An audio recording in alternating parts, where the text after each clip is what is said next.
Bonjour à tous et merci de votre fidélité à RTI 1. Voici les titres de ce nouveau journal. Ouverture aujourd'hui en Côte d'Ivoire de la session ordinaire 2021 du Sénat. Les travaux se sont déroulés à Yamoussoukro, à la Fondation Félix Houphouët-Boigny pour la recherche de la paix. Rencontre en présence du président de la Chambre haute du Parlement, Jano Aoussou Kouadio. Toujours en Côte d'Ivoire, début aujourd'hui du Ramadan, 5e pilier de l'islam. La communauté musulmane observe une période de jeûne, de prière et de partage dans le respect des mesures barrières contre le coronavirus. La communauté musulmane de Côte d'Ivoire endeuillée, le président du Conseil supérieur des imams, El Hadj Mamadou Traoré, est décédé la nuit dernière. Pour commencer, direction Yamoussoukro, dans la région centre de la Côte d'Ivoire. Les sénateurs ont participé ce matin à la séance plénière relative à l'ouverture de la session ordinaire 2021. Les travaux se sont déroulés à la Fondation Félix Houphouët-Boigny pour la recherche de la paix. Le Sénat ivoirien a donc procédé aujourd'hui à l'ouverture de sa session ordinaire 2021. C'était à Yamoussoukro, à la Fondation Félix Houphouët-Boigny pour la recherche de la paix. Écoutons le président du Sénat, Jano Aoussou Kouadio.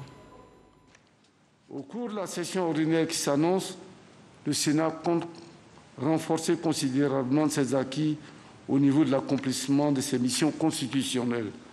Au niveau du vote de la loi, il nous revient de créer les conditions optimales pour faire du Sénat une institution plus féconde afin de permettre aux sénateurs de constituer une véritable force de proposition de loi pour le gouvernement et ce dans l'intérêt de nos concitoyens. Concernant la décentralisation, nous saluons l'annonce récente du chef de l'État relative à la mise en place prochaine des districts avec des ministres-gouverneurs pour renforcer la décentralisation de l'action gouvernementale. Cette année 2021, le Sénat portera par ailleurs une attention particulière à la situation de nos compatriotes établis hors de Côte d'Ivoire. L'accomplissement de nos missions constitutionnelles de vote de la loi et de contrôle de l'action gouvernementale est le moyen pour notre Assemblée d'adresser les grandes questions de société qui restent des préoccupations pour nos concitoyens. À titre d'exemple, l'école. L'école est un bien commun dont le bon fonctionnement garantit aux générations futures la pleine capacité de s'assumer et de pérenniser les acquis d'aujourd'hui. Avec plus de 40 000 salles de classe et 232 collèges construits de 2014 à 2020, le Sénat voudrait constater avec satisfaction que l'école est restée l'une des priorités absolues du gouvernement depuis 2011. Cependant, il convient de mettre le doigt sur l'importance de la qualité des enseignants et des apprenants.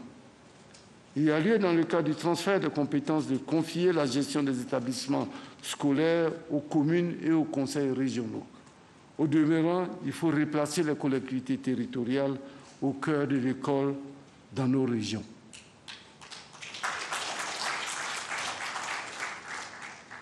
J'invite par conséquent l'ensemble des sénateurs, conseillers régionaux ou municipaux à redoubler de vigilance quant aux décisions des assemblées locales relatives à l'école. Revenons à Abidjan, où le Premier ministre Patrick Hachi a reçu hier en audience l'ambassadeur de France en Côte d'Ivoire, Jean-Christophe Béliard.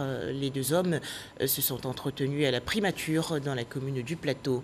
Et au sortir de cette rencontre, le diplomate français a réaffirmé l'engagement de son pays à accompagner l'État ivoirien dans ses grands chantiers de développement.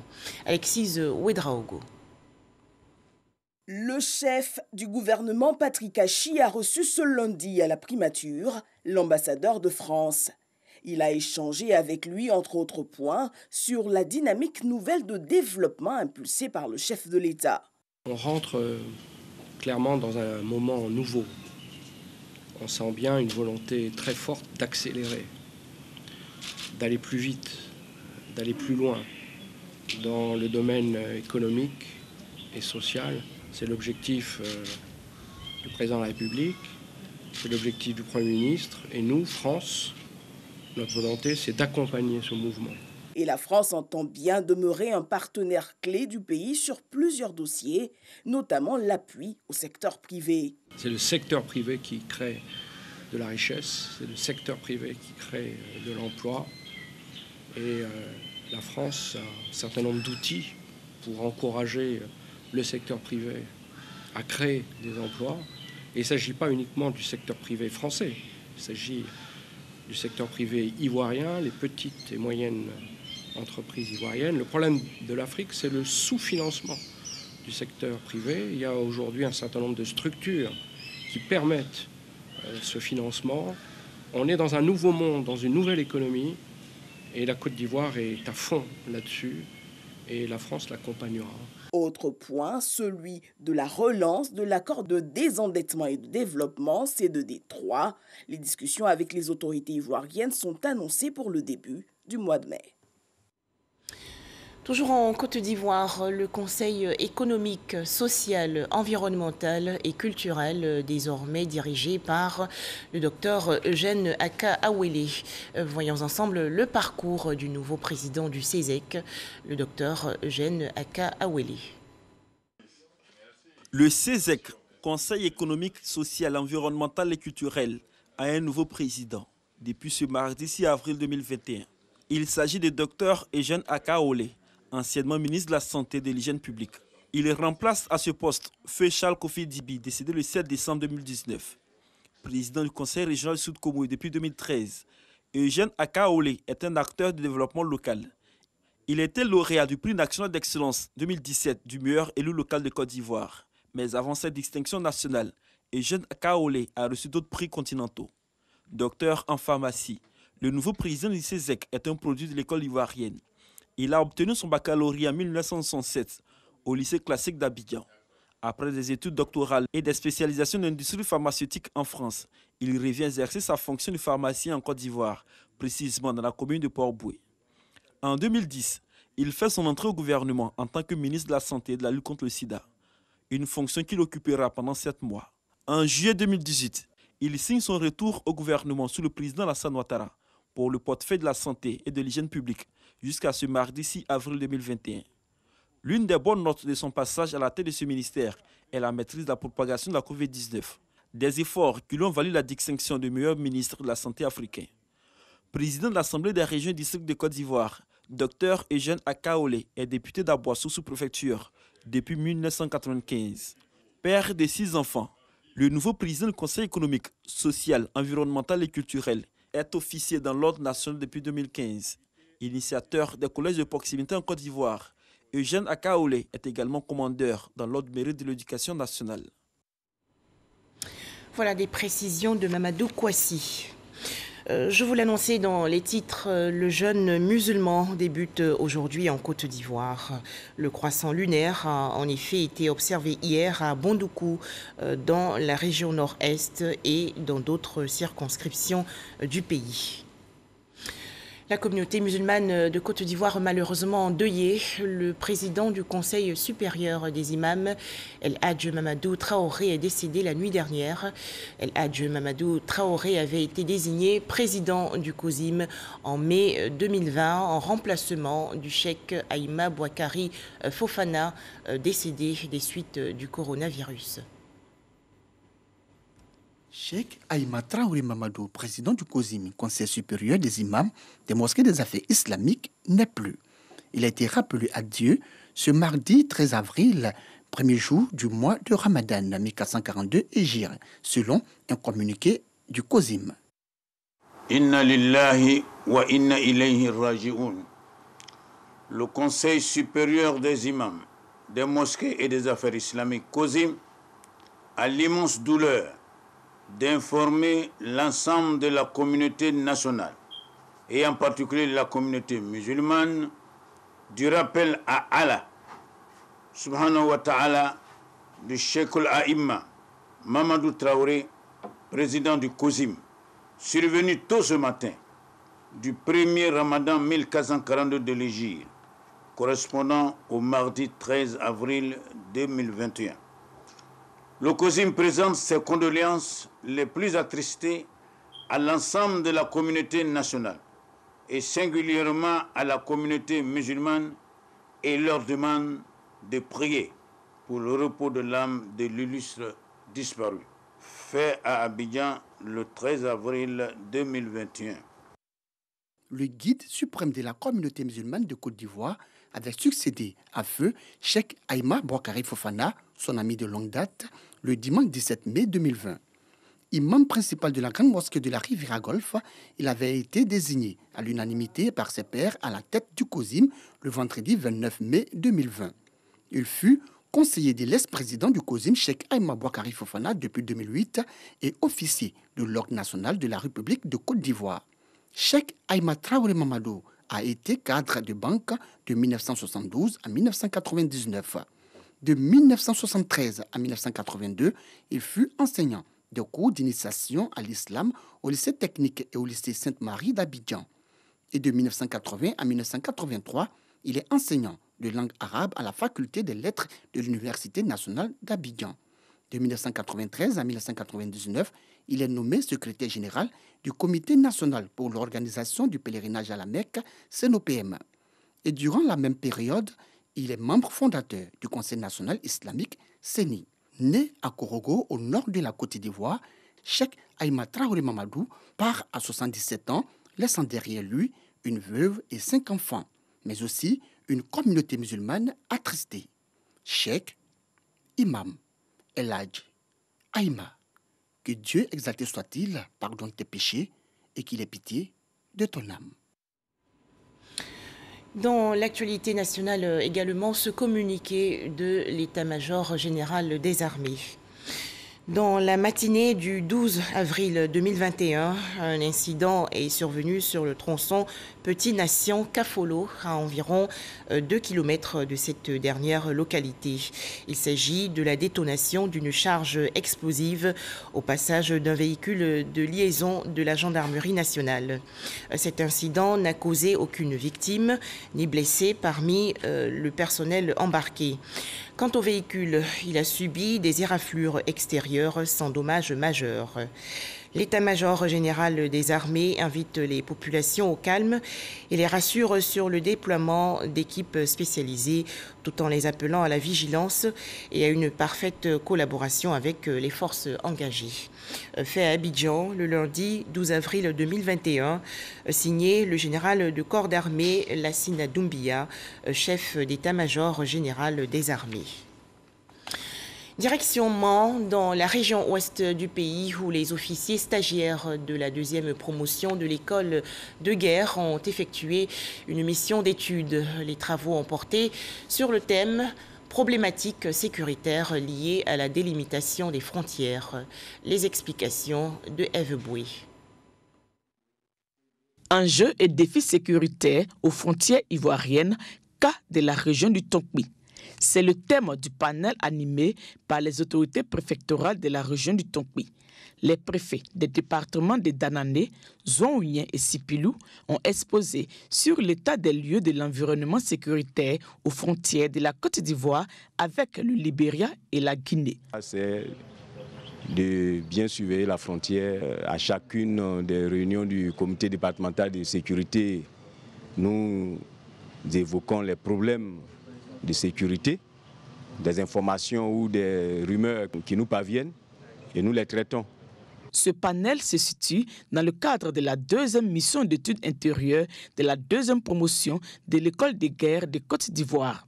Le but de cette mission qui se déroule à Mans est de permettre aux officiers stagiaires d'alimenter l'analyse prospective et de proposer des solutions sur une thématique sécuritaire de la région du Tonkpi. Nous sommes venus réfléchir sur les enjeux sécuritaires au niveau des frontières. L'enjeu principal, comment faire que les relations entre nos voisins et nous soient toujours meilleures et que nos différents pays vivent dans la sécurité et dans la paix. Nous, en tant que force de défense et de sécurité, que nous réfléchissions à garantir cette paix à nos populations pour que les politiques travaillent à apporter le bien-être et le mieux-vivre à nos populations. Outre ce panel, les stagiaires ont eu des échanges avec les autorités administratives traditionnelles, les forces de défense et de sécurité, le conseil régional du Tonkpi et la cellule civilo-militaire. L'école de guerre où le cours d'études supérieures de défense de Côte d'Ivoire a été inauguré en 2019. Cette deuxième promotion est composée de 21 officiers stagiaires, dont 13 Ivoiriens, 2 Béninois, 2 Camerounais, un Burkinabé, un Malien, un Nigérien et un Togolais. L'école de guerre de Côte d'Ivoire est basée à l'école des forces armées EFA de Zambakro. Un mot à présent sur le procès en France du bombardement du camp militaire de Bouaké survenu en 2004. 3 personnalités devant les assises aujourd'hui. Il s'agit des anciens ministres français Dominique de Villepin, Michel Alliot-Marie et Jean-Pierre Raffarin. Ils doivent s'expliquer sur cette affaire. Retour en Côte d'Ivoire avec l'exécution du calendrier des missions et conférences à l'étranger pour l'exercice 2020 au centre d'un atelier dans le district d'Abidjan. Cette rencontre a été organisée par le ministère du Budget et du portefeuille de l'État. Les précisions, Cheikh Koné. Plateau, amphithéâtre Kraeu-Umoa. Une centaine de participants issus des départements ministériels et des établissements publics nationaux passent en revue le calendrier des conférences et missions à l'étranger de l'exercice 2020. Moins de voyages et de conférences, une situation due à la crise sanitaire du coronavirus. L'année 2020 a été vraiment marquée par un ralentissement des activités, n'est-ce pas, dues aux mesures sanitaires en riposte, n'est-ce pas, à la Covid-19. Il y a eu un collectif budgétaire qui a permis une réorientation des ressources. La pandémie à coronavirus aura ainsi suscité la mise en œuvre du projet de dématérialisation. Ce projet offre des avantages pour les points focaux des ministères et établissements publics nationaux. Aujourd'hui, le changement que nous voulons, qui est en cours, c'est d'arriver à utiliser les outils technologiques. Je veux dire les ordinateurs, l'Internet, en tout cas tout ce qui est outils technologiques qui puissent permettre d'organiser sans qu'il y ait des personnes qui se déplacent de ministère en ministère pour faire valider les documents. Et vous imaginez le bénéfice que cela peut générer en termes de gain de temps, en termes même, j'allais dire, en termes de ressources financières. Donc c'est cette dématérialisation qui est aujourd'hui à la page pour notre atelier bilan du jour. Le fait qu'il y ait une restriction au niveau des voyages internationaux n'a pas totalement bloqué toutes les activités. On a pu réaliser un certain nombre d'activités, c'est-à-dire un certain nombre de conférences, de séminaires internationaux à travers des téléconférences. Et de plus en plus, cela s'impose et va s'imposer de manière durable dans toutes les activités. Dans la politique de conduite du changement et la mise en œuvre de la gestion dématérialisée des conférences et missions à l'étranger, des dispositions sont en cours d'élaboration pour faire face aux éventuelles crises. Rentrée solennelle de la direction du contrôle financier, l'occasion pour cette structure de réfléchir sur des stratégies dans le cadre de la réforme budgétaire. Les contrôleurs financiers ont également fait le bilan des activités 2020. Les détails d'Angui Dangui. Construction de routes, d'écoles ou de centres de santé. Toutes ces dépenses de l'État doivent s'inscrire dans le cadre des dispositions réglementaires législatives ivoiriennes. La direction du contrôle financier est la garante de la légalité et de la régularité de ces dépenses publiques. Elle a fait sa 6e rentrée solennelle, occasion pour les contrôleurs financiers de faire le bilan de l'année 2020 et d'élaborer les perspectives. Nous sortons de la gestion 2020 avec un bilan positif. Nous sommes dans un exercice de redevabilité et nous avons évalué la mise en œuvre du plan d'action stratégique de la direction du contrôle financier. Les actions ont été réalisées à 96,7%. Nous avons adressé toute notre satisfaction à l'ensemble des contrôleurs financiers et à tous leurs collaborateurs. C'est la réalité de la dépense et la réalité de la dépense que le contrôle financier contrôle. Et donc on se dit que dans ce dispositif nouveau, le contrôle financier est au cœur de l'action du contrôle interne, est au cœur de la performance est au cœur du suivi de la transparence des finances publiques. Durant les 2 jours d'atelier, les contrôleurs financiers vont partager leurs expériences, mutualiser leurs compétences pour mieux faire face aux innovations et défis que soulève la réforme budgétaire en Côte d'Ivoire. La rentrée solennelle est devenue une tradition chez les contrôleurs financiers.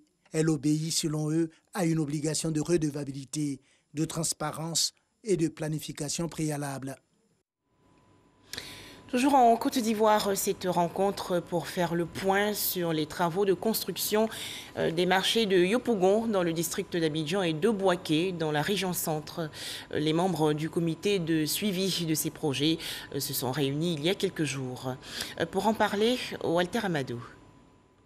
D'un coût de plus de 46 milliards de francs CFA financé par l'AFD avec une contribution à hauteur de 7 milliards de francs CFA, le futur marché central de Bouaké pourra accueillir au moins 10 000 commerçants.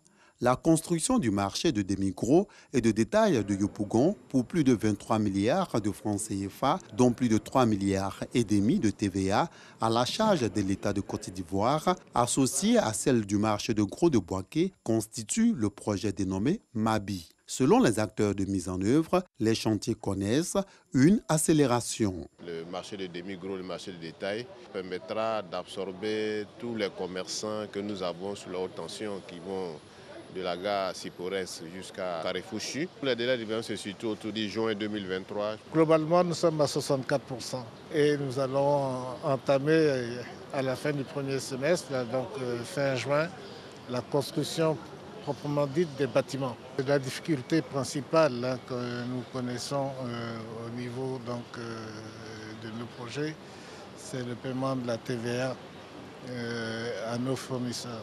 C'est justement pour mieux appréhender les difficultés liées au bon fonctionnement que les représentants du ministère de l'économie et des finances, ceux du budget, des services déconcentrés ainsi que du ministre de l'Intérieur et de la Sécurité prennent part à cette rencontre. Pour l'Agence française de développement, AFD, la construction de ces marchés vise à créer des infrastructures pérennes, améliorant les conditions de travail des commerçants et de vie des populations. On est très fiers de pouvoir accompagner ces 2 projets-là parce que c'est des projets qui ont un impact économique considérable, que ce soit à Bouaké ou à Yopougon, et même au-delà, puisqu'en fait les marchés ont cette particularité de mettre en lien les territoires urbains avec leur environnement, les campagnes et au-delà même des régions qui vont beaucoup plus loin. Cette rencontre est la toute première du comité de suivi du projet de construction des marchés de Bouaké et de Yopougon, CS MABI. Ce comité a été créé en décembre 2020.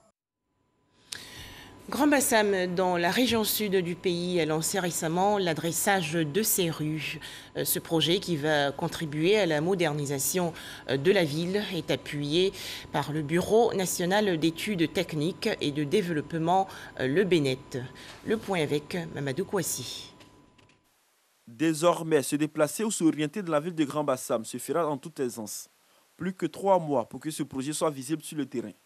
La mairie de Grand Bassam lance le projet d'adressage des rues avec le concours du BNET. Un projet qui répond à des caractéristiques importantes dans le développement des villes. On a mis 56 parcelles qu'on doit numéroter. C'est des parcelles qui sont pour la plupart construites et d'autres qui sont en phase de construction. Et des parcelles qui ne sont pas encore bâties mais qui sont dans le périmètre de notre étude. Parce que c'est les entrées de construction que nous allons numéroter, donc les entrées de construction, et savoir quel type d'activités sont menées dans ces concessions. Patrimoine immatériel de l'UNESCO et première capitale ivoirienne, Grand Bassam veut renforcer son allure de ville moderne et modèle du développement durable. Le maire de cette cité a signifié que ce projet d'adressage des rues viendra résoudre des problématiques à divers niveaux. L'adressage des rues d'une ville, faut-il le rappeler, vise à permettre à chaque citoyen de posséder une adresse géographique. Mais ce projet comporte en outre de nombreux avantages pour notre cité et pour ses habitants. Au plan de la sécurité, le plan d'adressage nous permettra d'avoir une intervention plus prompte et plus efficace des forces de l'ordre et des services de secours. Pour les opérateurs du secteur touristique, ce projet permettra également de renforcer l'attractivité touristique et l'accessibilité pour les hôtels, les restaurants, les boutiques de souvenirs, etc. Pour les services fiscaux, bien évidemment, en localisant mieux les contribuables, cela permettra d'améliorer le taux de recouvrement des recettes fiscales et d'accroître donc, d'élargir l'assiette fiscale. La secrétaire générale de la préfecture de Grand Bassam s'est réjouie de cette initiative qui contribue également au développement des villes. La représentante du préfet a exhorté la population à accompagner ce projet qui va davantage améliorer leur cadre de vie et surtout renforcer le vivre ensemble. Rappelons que même vaccinés contre le coronavirus, respectons consciencieusement les gestes barrières.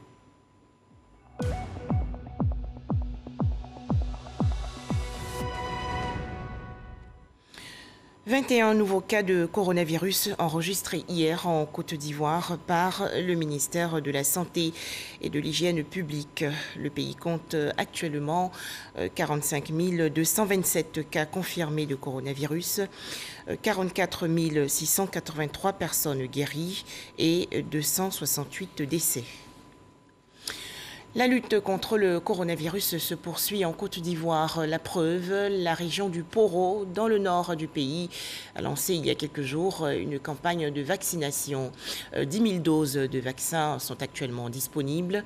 La cible, les agents de santé, les enseignants, les forces de défense et de sécurité et enfin les personnes âgées de plus de 50 ans. À Mississauga. La région du Poro a commencé à administrer les premières doses du vaccin britannique AstraZeneca contre la Covid-19 ce lundi 12 avril. À Korogo, le préfet des régions du Poro et plusieurs autres personnalités de la ville sont les premières personnes à être vaccinées au centre Covid au sein du CHR de Korogo. Nous sommes venus pour pouvoir nous faire vacciner afin de montrer à la population que le vaccin, contrairement à ce qui circule, contrairement aux rumeurs, que ce vaccin ne comporte aucun danger. Le danger consiste à ne pas se faire vacciner. 10 000 doses sont disponibles pour la région du Poro. Sont attendus en priorité les agents de santé, les enseignants, les forces de défense et de sécurité, les personnes souffrant de pathologies chroniques et celles ayant plus de 50 ans, car plus vulnérables. Ça fait ma deuxième dose. J'ai fait la première dose à Abidjan.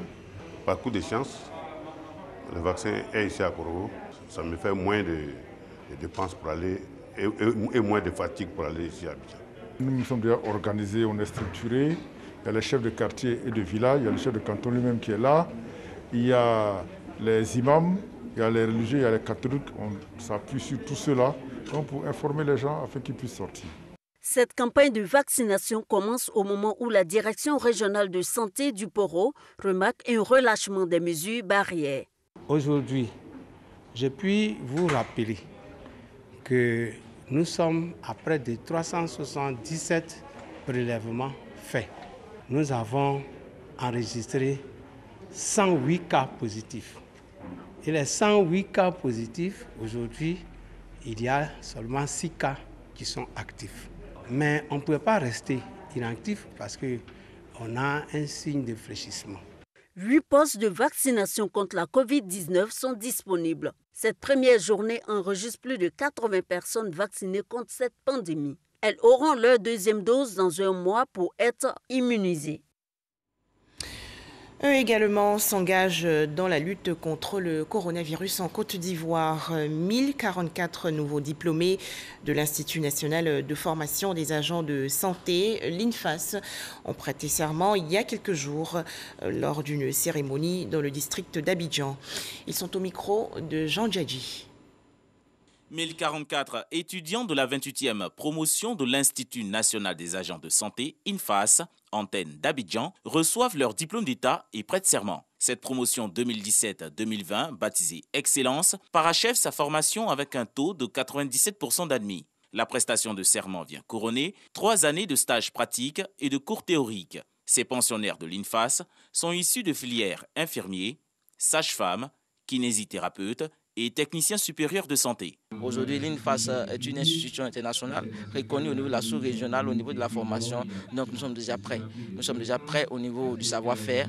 Nous sommes déjà prêts également au niveau du savoir-être. L'administration de l'INFAS a prodigué des conseils à ces nouveaux agents de santé pour une meilleure intégration dans les centres de santé publics. Depuis les 3 années, on leur a fait comprendre que l'excellence n'est pas une action, c'est une habitude. Donc ils doivent travailler avec excellence, ils doivent étudier avec excellence et se comporter correctement sur le terrain de stage. Et c'est tout ça qui va leur permettre d'acquérir la compétence. On a besoin des agents compétents sur le terrain, des agents consciencieux, des agents engagés pour l'émergence de la Côte d'Ivoire. Et je pense qu'avec cette promotion, on s'inscrit parfaitement dans cette logique-là. Au total, 2254 étudiants en fin de formation, toutes filières confondues, répartis dans les antennes, on prépare aux examens en vue de l'obtention du diplôme d'État. Des images pour terminer. Un nouveau gouvernement pour la République démocratique du Congo. 57 membres, Premier ministre inclus. Cette nouvelle équipe gouvernementale dévoilée hier est constituée de personnalités tout acquises au président Félix Tshisekedi. Et c'est la fin de ce journal. Merci de nous avoir suivis.